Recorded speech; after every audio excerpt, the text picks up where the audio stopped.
Hello, my name is Ann Campion-Riley, and I am the ACRL President 2015-2016, and it's my pleasure to welcome you to the ACRL 2016-2017 leadership class, the group of leaders that will be doing the work of the association for this coming year. First of all, thank you so much for volunteering to contribute your time and expertise. We really appreciate your commitment since we could not accomplish what we do without your participation. I am looking forward to working with you during the 2016-2017 program year. As I mentioned, I am the current president. I will be the past president in 2016 and 2017 and still very involved with what's going on in the association. We've decided to do the orientation just a little bit differently this year based on feedback we got from people last year. This year we're doing a so-called flipped presentation. So what we're asking you to do is to view this recorded presentation before the live virtual meeting on Thursday, May the 19th. On May the 19th, we'll have a short presentation with, updates, highlights, and you'll have an opportunity to speak live with ACRL staff and board members. We'll take your questions and comments at that time. We hope that by giving you this opportunity to watch the orientation in advance, it will give us more time to address specific questions that you may have during the live session. You'll have a chance to evaluate this new format too after our face-to-face session, and we look forward to your feedback. As I mentioned before, we're doing it this way this year because of the feedback we've gotten in the past. If you are not available for the live portion, the staff and the leaders, we are always happy to take your questions by phone or email. I want you to have the tools that you need to succeed in your leadership role in ACRL. So we have some desired outcomes for today's session. We want to give you an increased understanding of the Association of College and Research Libraries, ACRL, as an association and a division of ALA. We want you to have an understanding of how ALA and ACRL work together and what the structure is of ACRL. It can be a little challenging, so we're going to give you some information and time to kind of understand that. We also want you to understand the expectations that the association has of you for part of this 2016-2017 leadership class. And I particularly want you to feel empowered to know how to get things done in ACRL because it can be daunting, it can be slightly bureaucratic. We want you to be sure you have the tools you need to do what you need to do. This session does kind of focus on some of the nitty-gritty aspects of working within ACRL. So I want to take a minute to just say how rewarding it can be to work in this organization. I have truly enjoyed being president this year, traveling around to meet with chapters in various states, giving awards, our Excellence Awards, to the winners this year, and meeting the members, representing you at different meetings, working on behalf of all academic libraries. I have really enjoyed that greatly. Met such amazing people and learned so much, frankly, about the diversity of our profession by way of type of organization, size of staff, the work that people do. People are just doing amazing things everywhere I go.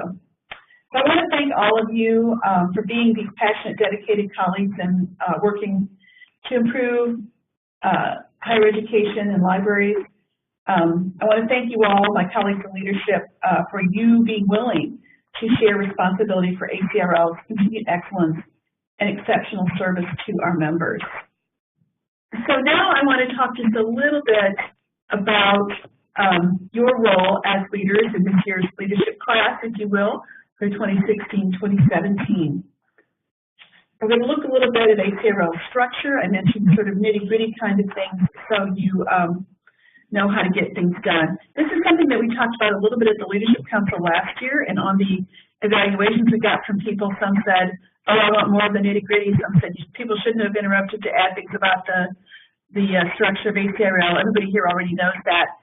This is actually a tricky thing to keep in mind, and even as I said, I've been active for many years, the structure is still something that we have to think about and be aware of. So each and every ACRL leader is important to the profession, to the association. As unit leaders, you have an important role in helping ACRL advance the strategic plan. A really essential thing that you all do is help us to recruit and foster leaders who are going to be emerging to be our future leaders. So the four main groups in ACRL that I should talk about as far as big chunks in the structure. First of all, there's the ACRL Board of Directors. The Board of Directors has general oversight and direction of the affairs of the association. The board conducts all business pertaining to the association and has authority to make decisions and to speak on behalf of the organization. We have, of course, divisions in the association, and we have division-level committees and editorial board chairs and vice chairs. Division-level committees are charged by the board to accomplish specific association business, advise the board, or advance the association's strategic goals. The Vice President, President-elect appoints member volunteers to serve on these committees. And the first group you'll think of as these division-level or ACRL level committees are the goal area committees, the goal areas of our plan for excellence. So that's one way to think of it. We also then have section chairs and vice chairs, interest and discussion group leaders, the chair of chapters council and the representatives assembly.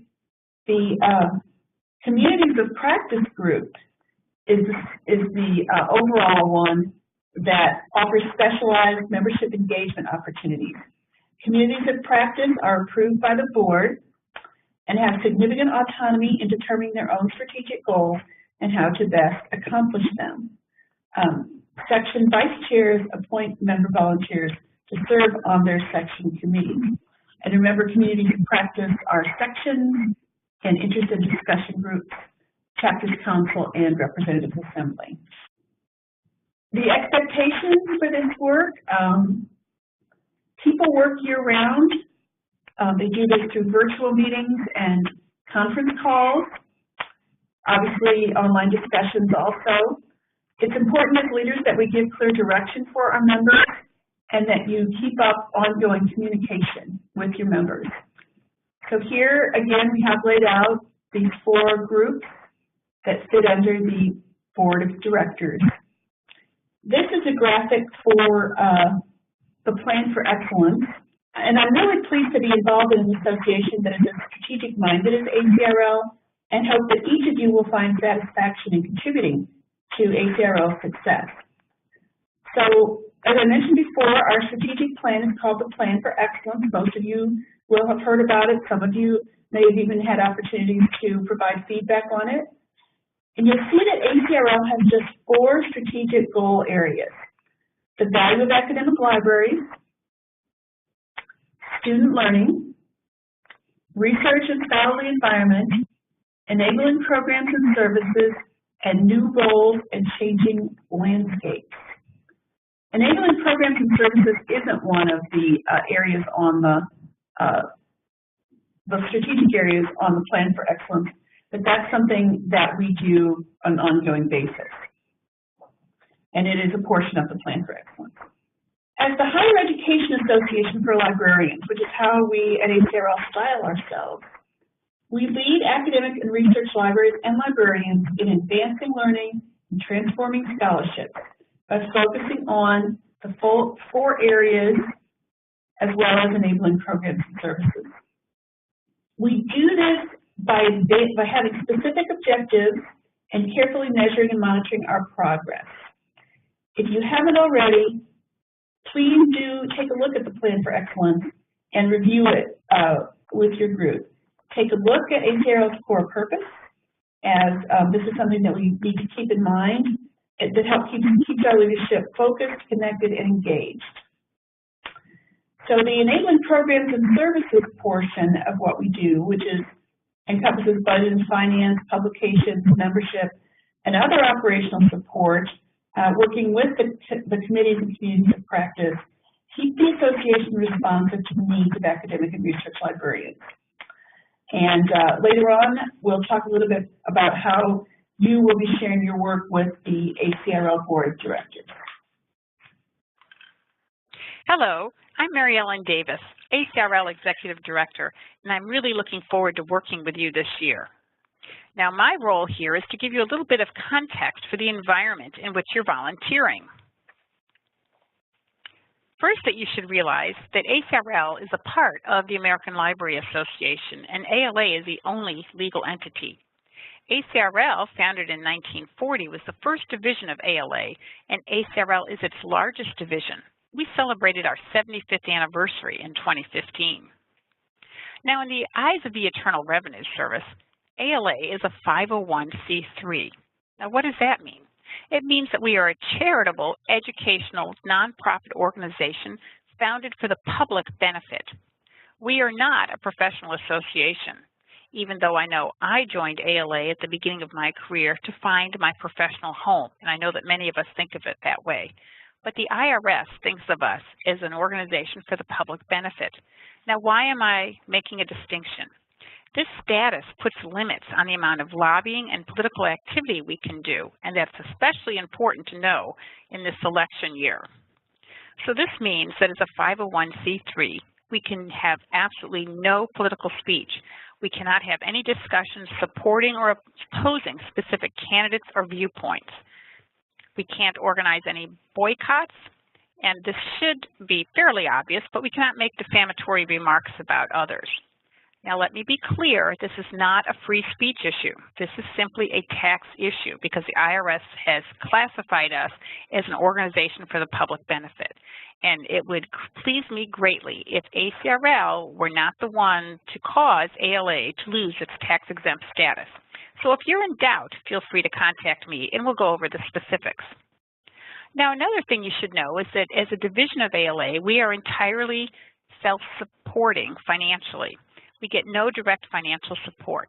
ACRL revenues, dues, registrations, sales of publications, ads, etc., cover all of ACRL's expenses, including staff.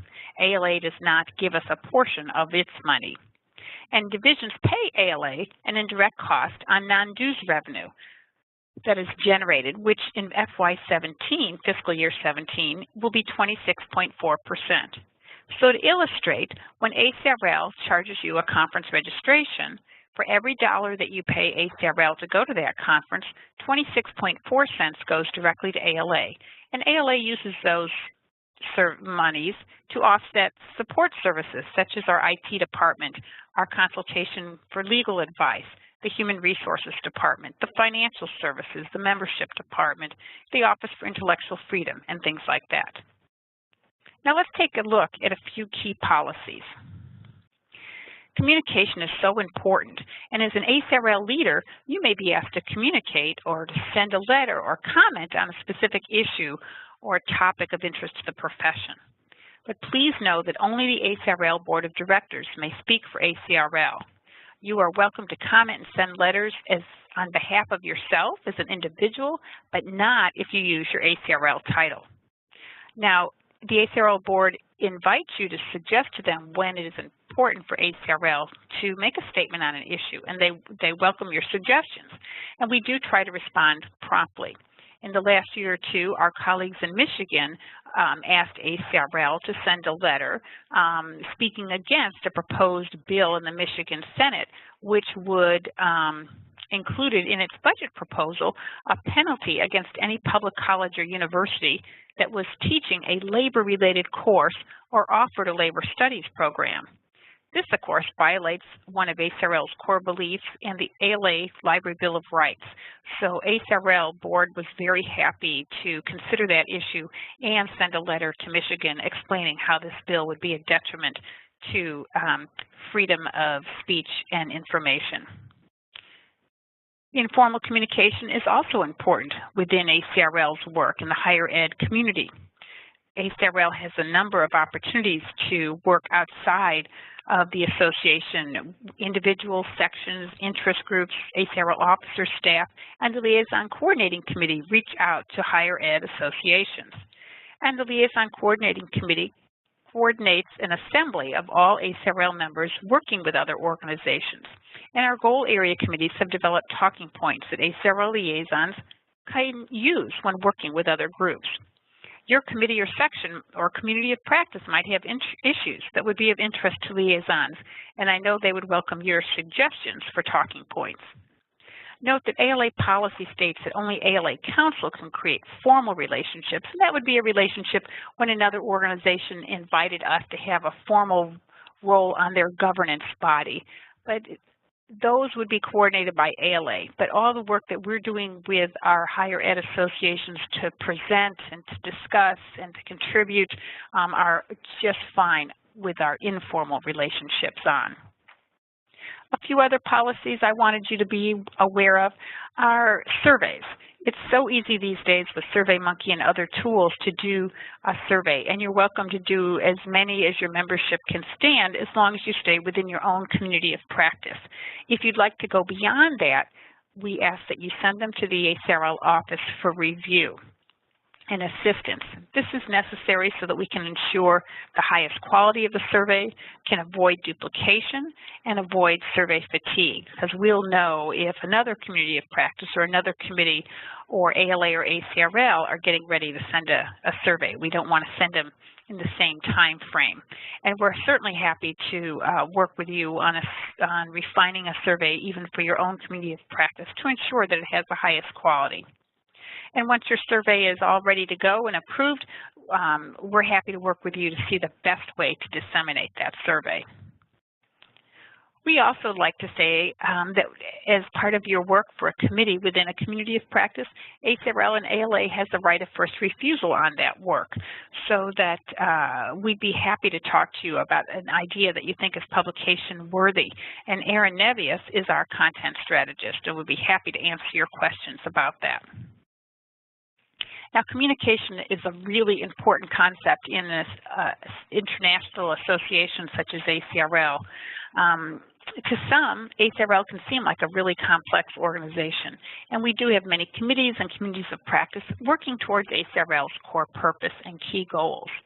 So as a leader, you have a key role in connecting the members of your community with ACRL's big picture and helping them feel a part of this wonderful and diverse community. Communication within ACRL has the extra challenge of multiple locations and time zones and commitments which demand your committee members or community of practice members' time. However, clear communication is so important, and I encourage you as leaders to determine how your committee or section or interest group will work best and communicate your expectations to your colleagues and proceed accordingly. Now, first, a basic piece of information. How do you know who is on your team? ACRL has a web-based directory of leadership that provides contact information for all the members of your leadership team, whether it's your section, or your section committee, or your interest group conveners. Specific contact information is only visible to ACRL members who log in order to protect your privacy. Once they log in, you're able to see the full roster. And the rosters are dynamically linked to the contact information in ALA's membership database. So please encourage your members to keep their ALA record up to date, and then you'll have the latest contact information in the directory of leadership. Since the membership year is beginning July 1, now is a great time for you to review those rosters, see who's on your team, and reach out to your colleagues and introduce yourself to begin making plans for the coming year. For best results, member leaders have used technology to stay in touch and keep working on projects throughout the year. And ACRL does have many channels for communicating information and announcements, as well as for gathering feedback on important association business. Let's look at a few of these methods now. For face-to-face, we have the Leadership Council and Welcome Reception at every ALA conference and midwinter meeting. And of course, you can schedule other meetings at those conferences to get the work of your group accomplished. For email, we have a couple of standard publications available for subscription, the ACRL Insider, where you can receive announcements of general interest about ACRL initiatives, programs, and services, and you can subscribe to Insider updates by going to that website and entering your email address. And then ACRL Update, which provides a 2-week announcement recap on ACRL going on. And you can also subscribe to that by going to our listserv sign up. And then, of course, we have discussion lists by email. ACRL Leads is a listserv that we subscribe all the current chairs and newly appointed vice chairs to, where we will push out some common news for the good of the organization. And then there's a community of practice listserv where current chairs and newly appointed vice chairs are automatically subscribed. This list has 2 purposes. One, we really hope that you will build a community there and see it as a resource where you can help each other, ask questions, share ideas with each other, and help prevent reinventing the wheel.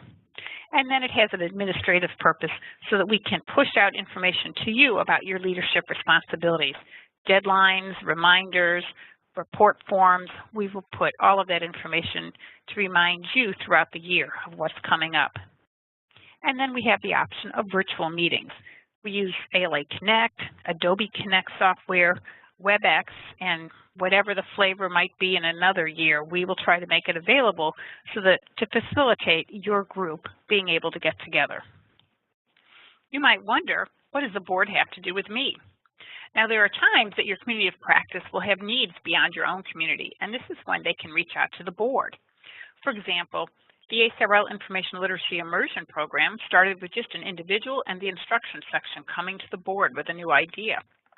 More recently, the Data Curation Interest Group came to the board to request development of a roadshow for data management content, and they also did an intensive survey so that we had a better idea of member needs. The board also approves standards and guidelines that may be developed by communities of practice and also approves ideas for any new awards. So if you want the board to take an official action, please fill out a Board of Directors action form. Chase Allis is your ACRL staff liaison to all discussion and interest groups. He's your main point of contact and who you should also submit your Board of Directors action form to. And Chase knows how to reach me and other staff if you have needs that are in other areas.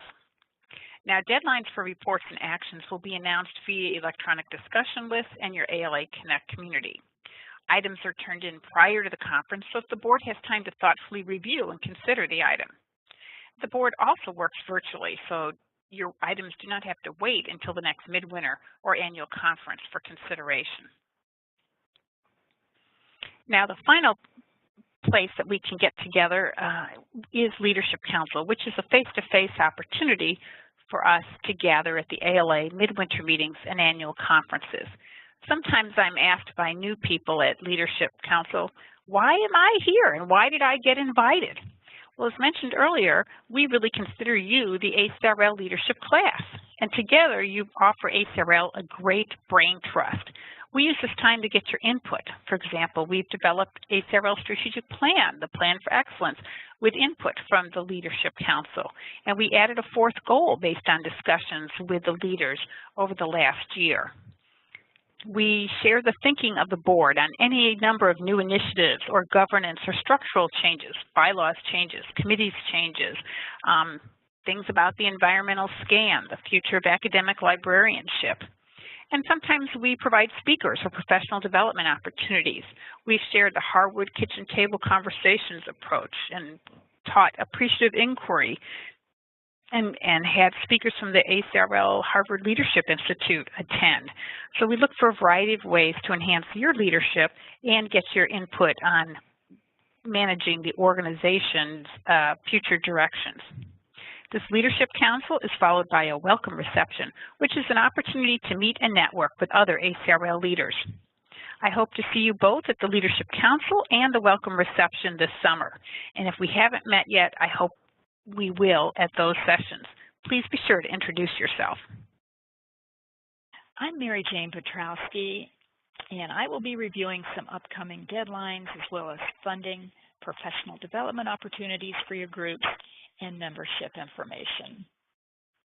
You'll be glad to know that ACRL staff will give you abundant notice of all upcoming dates and deadlines via the Communities of Practice discussion list to which you've all been subscribed. As you can see, your term of office is not quite the same as the ALA fiscal year, so please contact Chase Ollis, your staff liaison, if you have any questions about expenditures. Now, as you may know, ALA has an open meeting policy, and this applies to virtual as well as face-to-face meetings. If you're conducting a virtual meeting, we ask that you post a notice 10 days in advance of the meeting in ALA Connect, and then publicly post the agenda and minutes after the meeting, as well as sending them along to Chase, your staff liaison. We do encourage everyone to prepare meeting highlights rather than minutes. What we need to know really is what key actions or decisions were made, as well as your next steps. So be sure to tell us who is going to do what by when. Plan for Excellence Implementation Reports. ACRL sections, interest groups, and chapters will be asked to submit these online reports by July 22nd.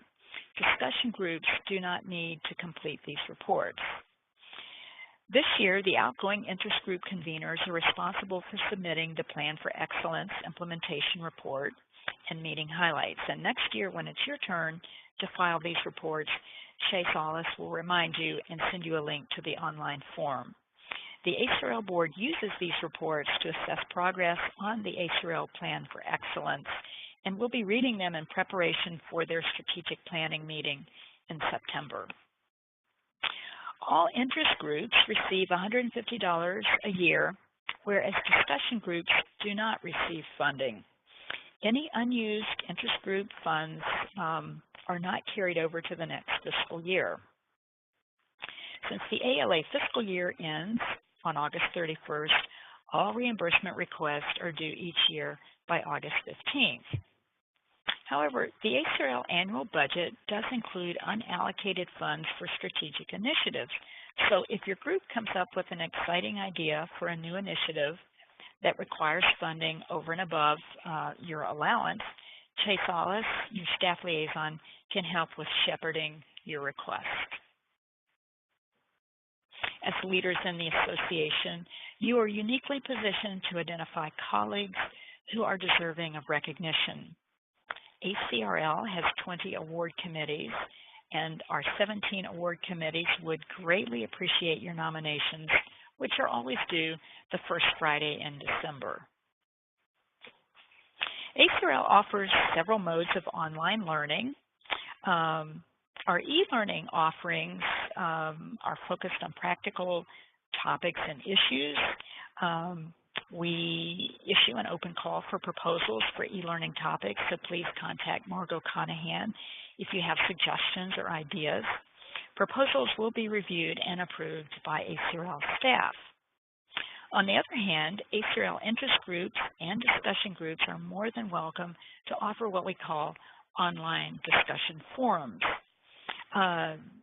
Discussion forums are free and open to everyone, and all publicity and preparation is handled by the group that is sponsoring the forum. After the forum, we will archive the webcast and make it available on the ACRL website as a member resource. It's easy to schedule a discussion forum. Just send a virtual meeting request form to Elois Sharp, and she'll be glad to work with you. The ACRL conference is your once every 2 years opportunity to access the best information, discover new ideas, and stay at the forefront of the profession. I'd just like to flag 2 deadlines. The first is May 6th. Proposals for contributed papers, panel sessions, workshops, and pre-conference program proposals are due. On October the 14th, poster session, roundtable discussion, Tech Connect presentations, and virtual conference webcast proposals are due.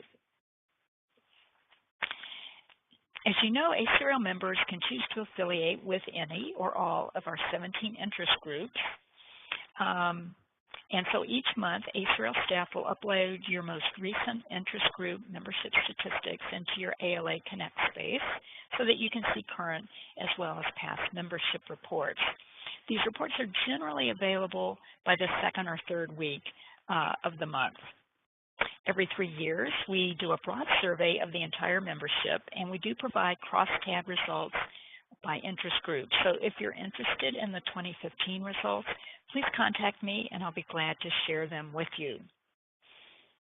We'll also be inviting discussion and interest group conveners to help us staff the ACRL membership booth at the ALA Midwinter Meeting in Atlanta and the annual conference in 2017 in Chicago, as well as the ACRL conference in Baltimore. So it's a great opportunity to meet new and prospective members and also register to win a free registration to the ACRL conference. Finally, I'm looking forward to meeting all of you face-to-face if you're attending the ALA conference in Orlando. So I hope to see you at the Leadership Council and wish you safe travels. Hello, my name is Chase Ollis, and I'm an ACRL Program Coordinator for Member Services. I'm also the primary contact and staff liaison for ACRL interest groups and discussion groups. If you ever have any ACRL-related questions and don't know who to talk to on staff, you can always come to me first, and I'll point you in the right direction. I'm really looking forward to working with you in the coming year. There are many ways to serve the professional development needs of your members, including articles, standards, web resources, pre-conferences, online chats, and more. Another option to consider is an annual conference program. The Professional Development Committee, or PDC, oversees the annual conference program process. The PDC uses a competitive, peer-reviewed selection process, so not every program idea will be accepted. This is a great opportunity for joint programs. ACRL is allowed approximately 20 programs at each annual conference.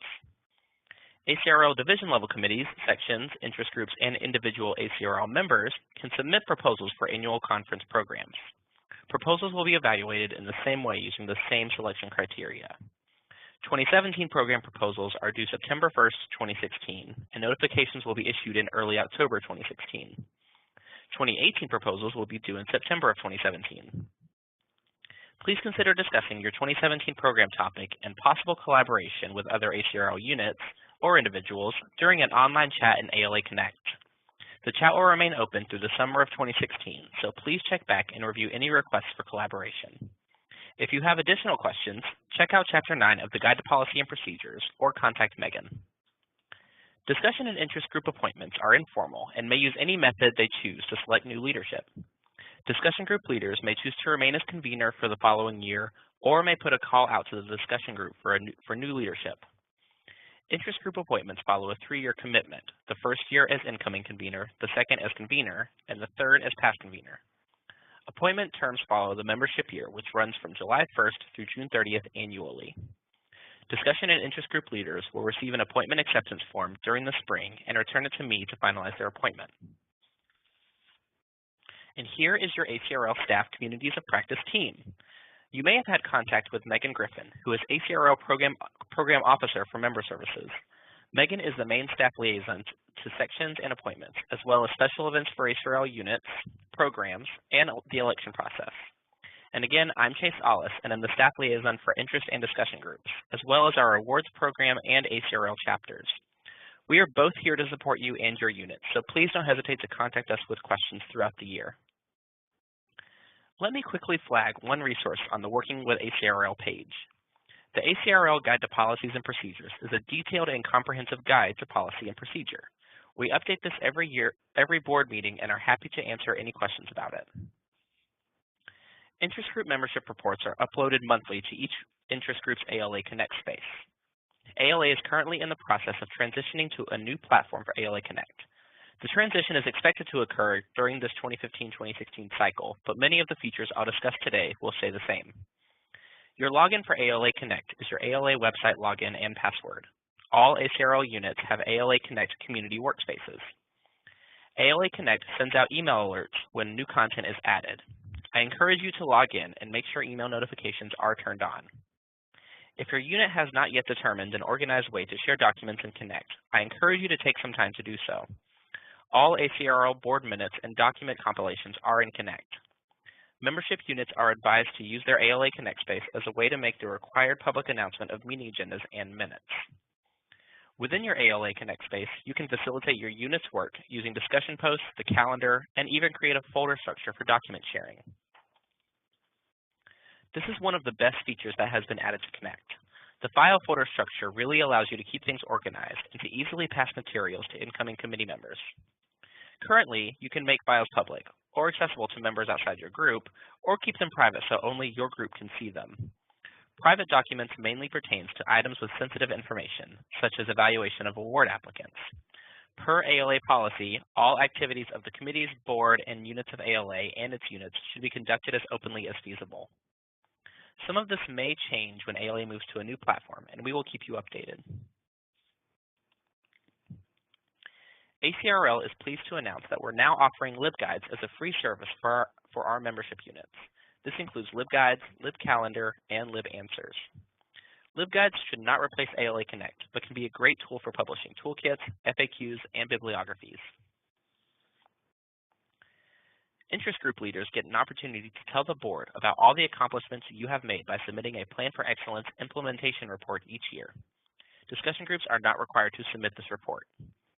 This online report is a way for ACRL to track and monitor progress towards plan goals and objectives. So this report on your group's activities is an essential document for a strategic-minded association. The board also realizes that many section and interest groups provide a niche home for ACRL members, and the form will include an area for COPA units to report on important activities that might fall outside the scope of the Plan for Excellence.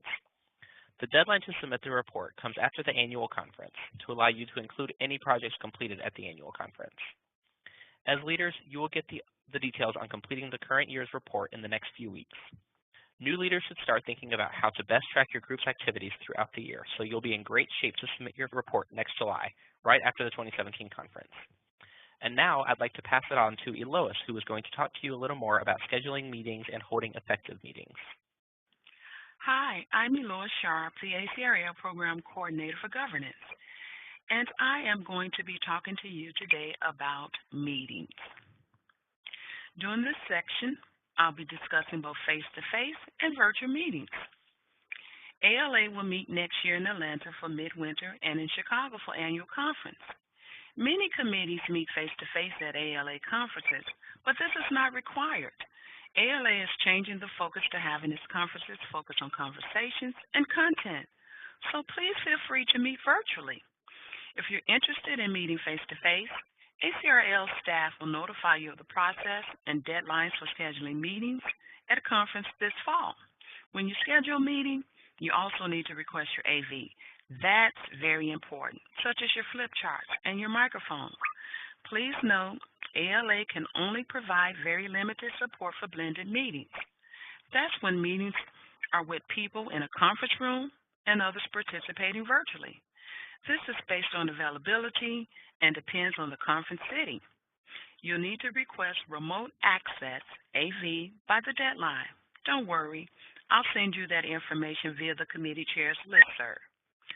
Now regarding virtual meetings. To facilitate year-round work, you may want to meet virtually in between ALA conferences, and that's okay. Or since you're not required to have face-to-face meetings at ALA conferences anymore, you may want to meet exclusively online. If you'd like to use the Adobe Connect or WebEx software that we're currently using for a future virtual meeting, please feel free to contact me to schedule a meeting. The ACRL Guide to Policies and Procedures describes the support we provide for virtual meetings and what information you'll need to actually schedule a session. The open meetings policy applies to virtual as well as to face-to-face meetings. You should publish your agenda and public notice of the meeting 2 weeks before the meeting in ALA Connect. That's very important. A public record of the meeting in the form of meeting highlights must be posted within 30 days of the meeting. Please note, formal minutes, that's not required, that's not necessary, but basic notes that capture actions and major points should be posted to ALA Connect following the meeting. And these minutes should also be sent to Allison Payne at apayne@ala.org so that they can be archived and shared with the ACRL Board of Directors. Another alternative is conference calls. That's another great method for meeting. You can use any conference call service you have available, or feel free to set up an account at freeconferencecall.com. And to facilitate meeting scheduling, you may be interested in using the free doodle poll service as well. And now let's talk about meeting effectiveness. Some of you may be pros, absolute experts at planning committee meetings, developing agendas, and facilitating meetings. And then some of you may be new at the process, and that's okay. A few years ago, EBSS received special funding to work with Ellie Mena, the ALA parliamentarian, to develop these tip sheets to help you plan, manage, and report out your meetings. They are really excellent. They're a really excellent resource. And let's continue to talk about Ellie Mena. You will have access to these resources in ALA Connect with your upcoming term, starting July 1st, 2016. Ellie Mena, ALA parliamentarian, offers guidance and advice regarding all aspects of planning, conducting, and managing effective meetings. Additional information on this ALA-ACRL initiative can be found in the article, Making the Meeting, Resources for Effective Meetings, by Lisa Romero in the June 2008 issue of CNRL News. And some of the resources accessible to all current ALA members are Building the Foundation for Effective Meetings, where you can learn how to develop a clear purpose for your meeting and establish ground rules for interacting during those meetings. Also, roles of the meeting chair. That's very important. How to strategically chair a meeting effectively and bring out the best in your committee members. You want to bring out the best in your committee members. And then avoiding chaotic, adversarial, and aimless meetings. That's the way to analyze approaches and techniques that can be used to create productive and enjoyable meetings. Everybody likes productive and enjoyable meetings, and everybody likes a meeting that is not only productive, but engaging. And you can also find helpful tip sheets that are available in the Spanish version. And that's meetings. Thank you. So to start the wrap-up of our virtual orientation here, I want to give you some next steps of things to do. First of all, you need to make sure that your ALA Connect profile is up to date. You will get communications through ALA Connect. It's nice if you add a picture of yourself. Many people have pictures that they use within their organization, so that would be great. Secondly, it's important to reach out and introduce yourself to members of your group. Be sure and welcome the new members that are coming in. It's important to talk to the outgoing chair to familiarize yourself with the work that's going on. You probably already know the outgoing chair, but not in every case. So if you don't know, do find out who it is and contact that person. I want you to, if you haven't already, take a look at ACRL's Plan for Excellence and the Plan for Excellence implementation report that would have been submitted, and you're going to be submitting one too. So do take time to do that. That will really help you. Then don't forget the virtual meeting on Thursday, May 19th, as I mentioned before. This is going to be your chance to ask questions about any of the content that you've heard in this recording. I really look forward to meeting with you in May. I look forward to answering any questions you may have. And as I mentioned before, other staff and board members and officers will be on hand for that too. And last but not least, I really hope to see you all in Orlando. I know some groups may choose to meet virtually, but Orlando's going to be a great time, and they've made a lot of positive changes, I hear, since we ALA last met and added better pedestrian options, and the hotels have changed. So I'm really looking forward to it. I think it's going to be great, and I hope I see you there and have a chance to meet with you in person.